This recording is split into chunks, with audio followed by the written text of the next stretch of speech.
Hi, everybody, and welcome to the Dr. Psych Mom Show. So today I'm going to be talking about frequency of sex and when it changes from a quantitative problem to a qualitative problem. And you'll see what I mean by that as soon as we dive into that topic. First, please do subscribe. Most recently, I discussed why children have trouble empathizing with more successful parents. And I have a whole bunch of others. I have about 92 episodes now out of about 370. So that's a fair amount for you to be listening to. Of course, there's lots of them on sex, relationships, some on parenting, some on self, boundaries, needs, neediness. I have the attachment style one that is a good overview of all attachment styles, which you should have listened to before the other attachment style ones. And I think I even have some of the dynamics between couples, like Mr. Perfect and his crazy wife. That one may be there. Unsubscribe. Anyway, you should definitely subscribe. And please do also follow me everywhere on social media. And my Facebook group. I have a lot of people now in my Facebook group, so you should join that. There's like lots of memes and advice and all sorts of stuff. Not therapeutic advice. You're not in a therapy relationship with me from joining that. I just mean people tend to give each other advice in the group. But anyway, okay, so there are two inflection points that I see in my practice working with couples and individuals when the sex life starts to change, right? And so a lot of couples are having sex all the time at first, and then it starts to change.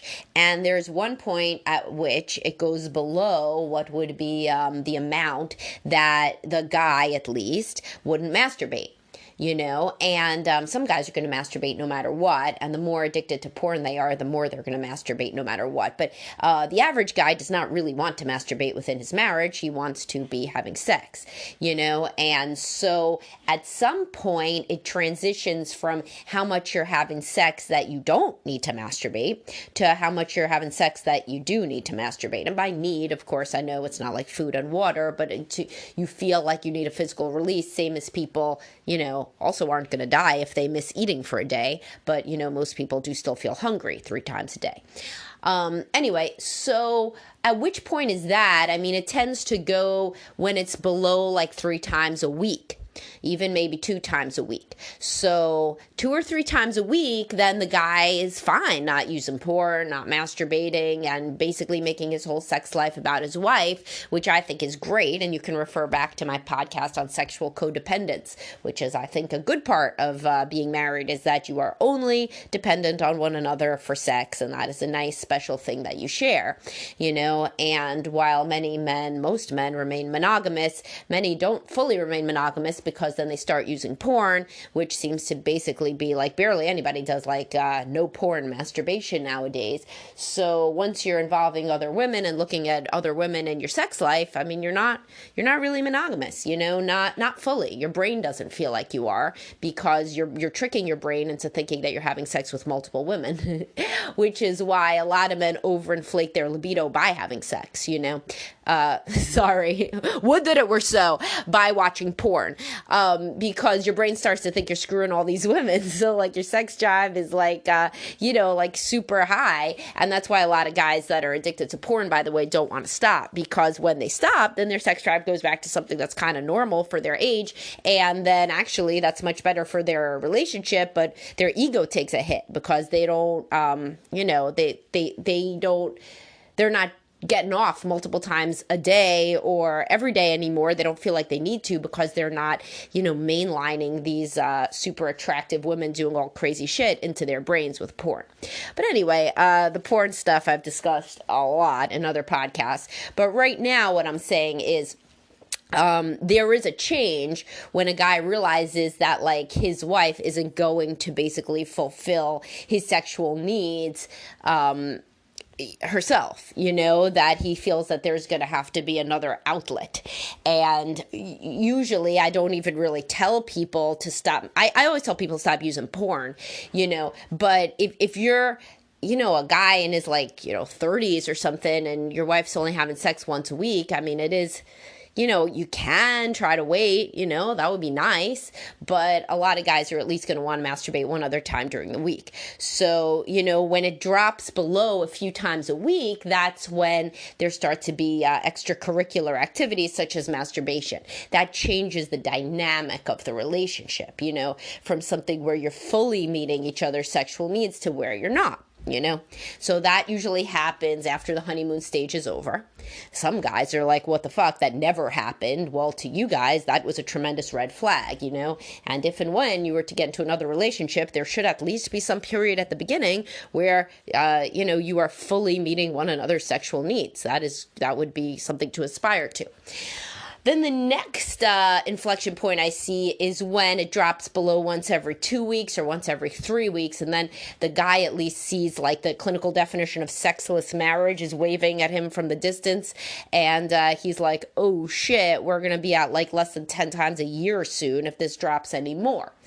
Definitely by the time it's once a month or less, then, the definition is less than 10 times a year. I don't see why that's not 12 times a year. But it's kind of, it doesn't matter at that point. It's so low. So yeah. So then once you've ever skipped like a month, like there's been like a calendar month without sex, then it starts to be very different. Then it starts to be like a very either depressive or a panicky feeling based in the guy. And I say guy, but sometimes it's women, I've talked about that. Sometimes a woman's a higher libido partner. But the partner who has the higher libido, most likely the guy, starts to be like, oh shit, I'm going to end up in a sexless marriage. And for all intents and purposes, I kind of am in one because we aren't having sex anywhere near, what would make me feel close. And then, of course, they get very anxious, the guys or the women, but usually, men in this situation, because every time that they have sex, it's, could be like the last time for 2 to 3 weeks, if not more. So then they get really obsessed with making it better and like all this stuff. And then they get erectile problems or they come too quick or whatever the case may be because they're anxious. So, it's a whole bad scene at that point. So how could you use this information to help you with your sex life and with your intimate life? I mean, this would be a good thing to talk about with your partner. There's a lot of women that don't want the guy to masturbate.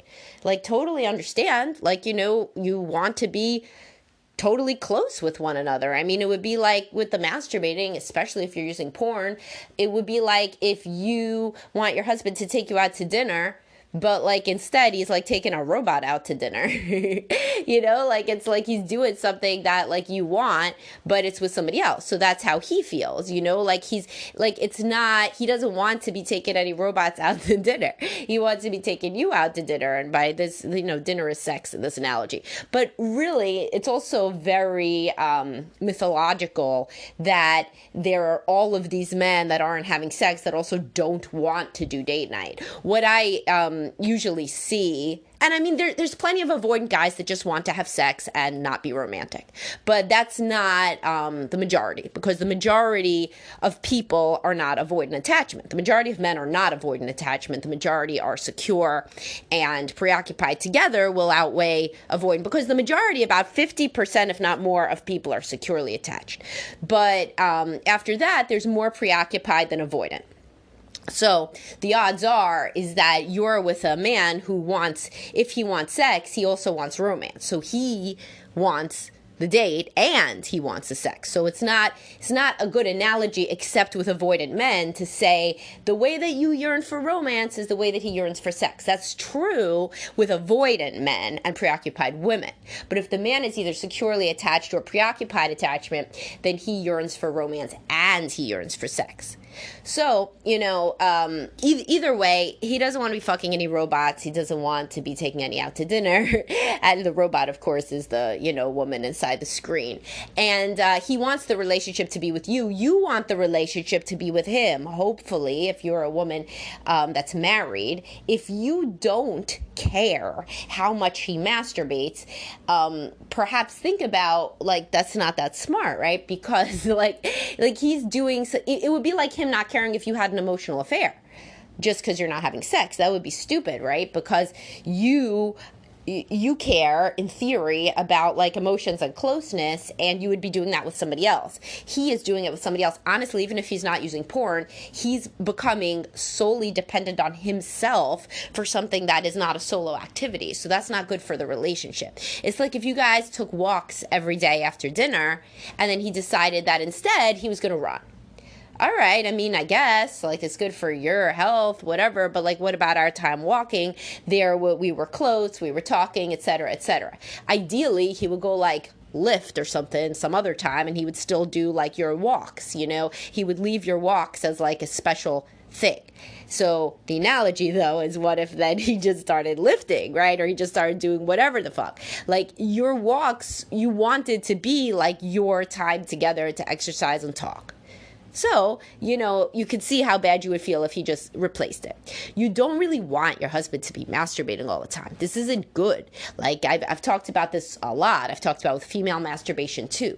If your sex life isn't good, why are you getting more self-sufficient in that domain? You're already too self-sufficient. Either you don't care, which is selfish, right? Because it's all about then how you feel in any given second, or you are, getting used to something that isn't what another human being can approximate. So a woman can't do everything out of porn. She can't be the dopamine rush that porn gives you because she's only one person in real life versus a constant stream of images, like getting right into your head.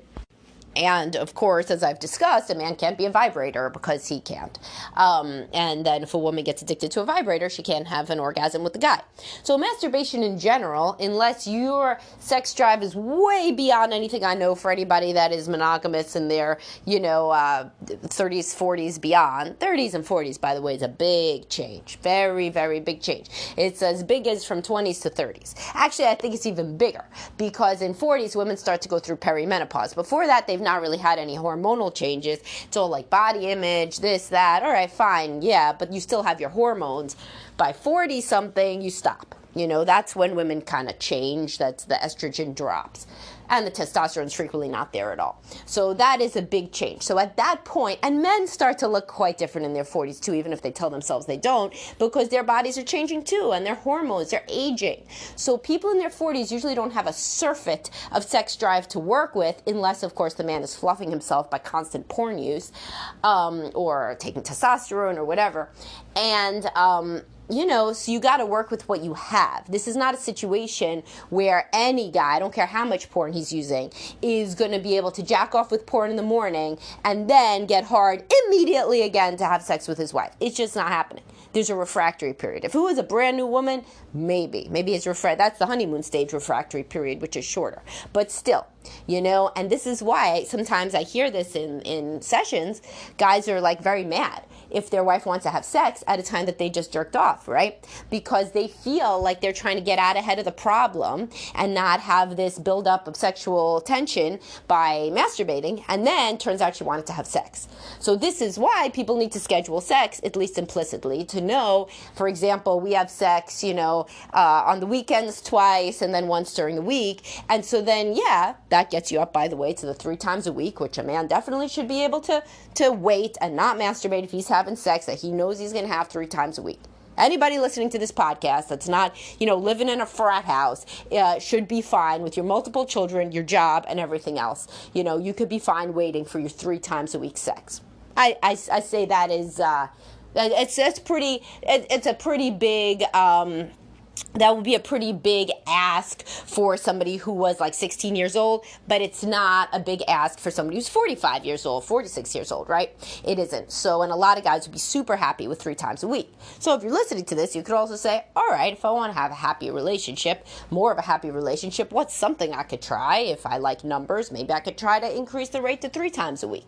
Because I do have people that have sex like 3 times a week or more. And those people always have, a different kind of connection in my office. So, of course, I don't see people who have wonderful, perfect lives at all, because then they wouldn't be coming into couples counseling. And are any people really, have perfect lives anyway? It begs the question, whatever. Point is, the people that I do see, I still do see a range, right, of how often people are having sex. And I'll tell you, the people that are having sex a few times a week, even more than the people who have sex a couple times a week, and way different than the people who have sex 1 time a week. I'm way different, of course, than the last. So that's kind of what this episode is about, is there are these inflection points. But the ones that are doing it a few times a week, it's a different game. Like, they could be fighting, they could be mad at each other, whatever, but there's still a romantic connection. You still feel that there is a couple sitting in front of you versus two completely separate people, which is frequently how it feels when people have no sex life at all or have a very minimal, low-frequency sex life, which, as I said, could be classified into two categories. The ones where it's less than what they can not masturbate with, and then the ones where it's basically rolling up to a sexless marriage any day now.